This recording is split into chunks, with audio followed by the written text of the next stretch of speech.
Ikhwati fillah rahimani wa rahimakumullah.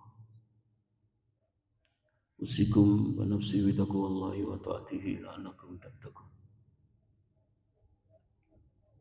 Yaqulullah rabbuna fi kitabihil aziz a'udzu billahi as-sami'il 'alim minasy syaithanir rajim. Ya ayyuhalladzina amanu taqullaha haqqa tuqatih wa la tamutunna illa wa antum muslimun.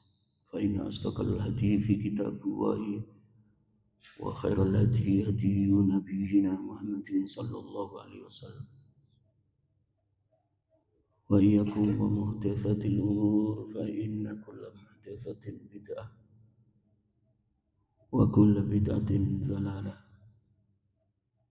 wa kulla dhalalatin finnar.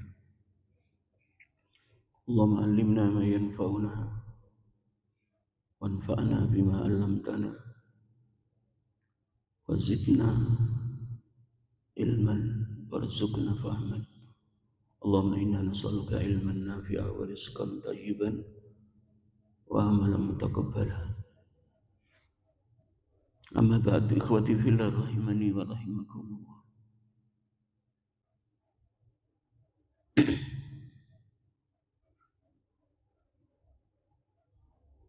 Rasulullah sallallahu alaihi wasallam bersabda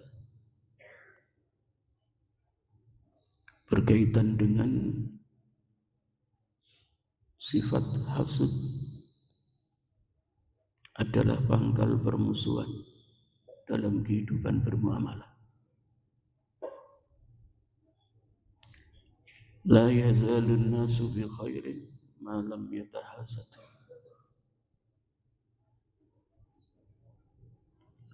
Manusia itu senantiasa berada dalam kebaikan dimanapun mereka berada, dalam hidup berkeluarga, dalam bertetangga, dalam bermasyarakat, berbangsa dan bernegara. Malam yatahasadu, selama mereka tidak saling mendengki. Ketika sifat dengki itu bersirang dari hati manusia, maka tidak akan ada permusuhan. Karena masing-masing ikhlas menjalani takdirnya. Ketika melihat Allah tetapkan takdir baik kepada saudaranya, dia ikut gembira, tidak sakit hati.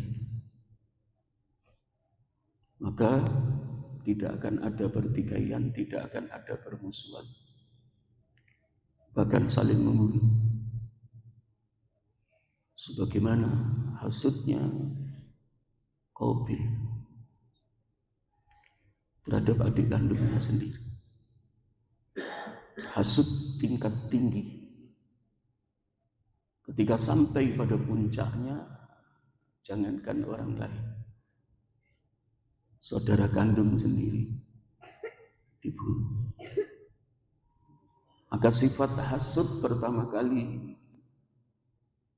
ada di dalam hati hamba Allah adalah Qabil yang pertama kali memilikinya. Kalau kesombongan yang pertama kali,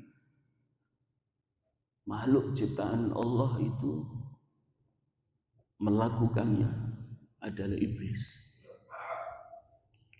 Dengan kesombongan, sifat takabur yang ada di dalam hatinya, maka imannya lepas. Karena al-kibru itu tidak akan bisa bersatu dengan iman. Seperti imannya iblis pertama kali kepada Allah luar biasa. Tapi ketika sifat takabur sombong memenuhi dirinya, maka berani menolak perintah Allah Subhanahu wa taala. Diperintahkan sujud kepada Nabi Adam, membangkang. Aba wastakbara wa kana minal kafirin. Kesombongan yang membuahkan perbuatan bangkang yang dilakukan oleh iblis maka menjadikan dirinya masuk dalam golongan hamba Allah yang kafir. Demikian juga sifat hasud yang memenuhi dada Qabil sampai tega membunuh sang adik Habil.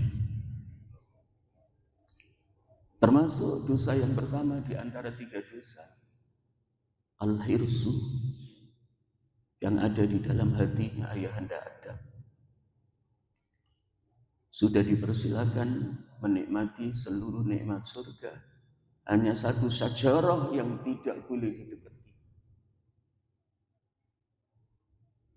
Tetapi terjebak oleh tipu daya iblis.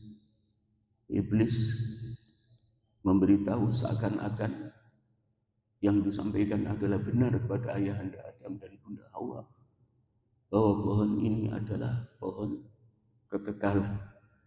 Jika kalian berdua mendekatinya, memetik buahnya dan memakannya, maka pasti kalian akan kekal.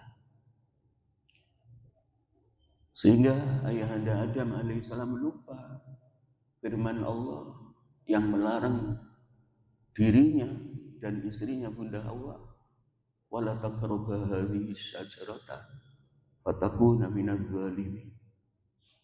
Lupa dengan larangan Allah. Tidak hanya mendekat pohon yang dilarang oleh Allah untuk didekati, malah dipetik buahnya, dimakan. Maka saat itu seluruh pakaian indah yang ia kenakan, yang dikenakan oleh ayahanda Adam dan Bunda Hawa, lepas dan menjadi sebab diusir keluar dari surga.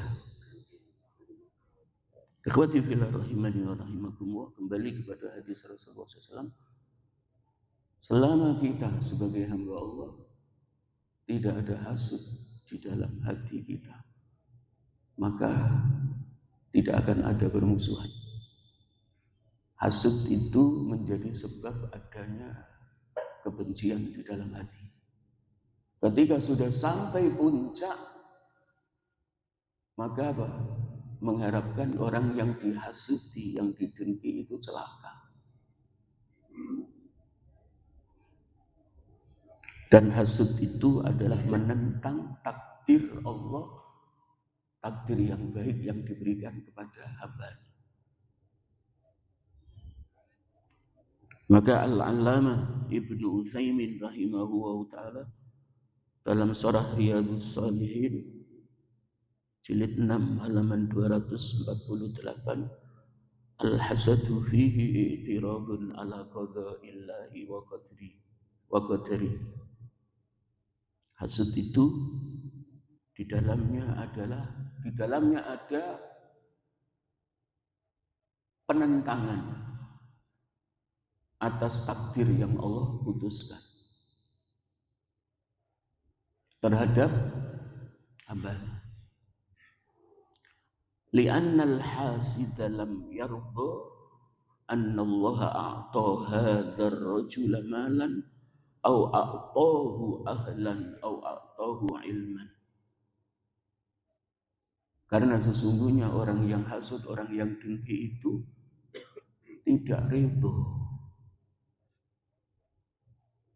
terhadap apa yang Allah takdirkan kepada hambanya. Ketika Allah memberi takdir berupa harta benda yang banyak kepada hambanya, sementara orang yang hasud itu tidak ridho,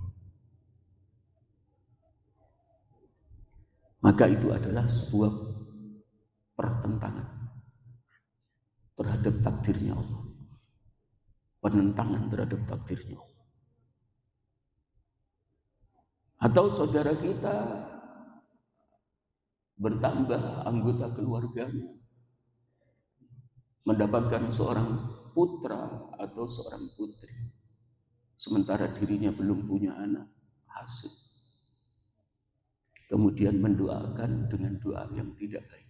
Karena orang yang hasud itu tidak ada doa yang baik untuk saudaranya ketika menyaksikan saudaranya sukses. maka menunjukkan bahwa dirinya termasuk orang munafik.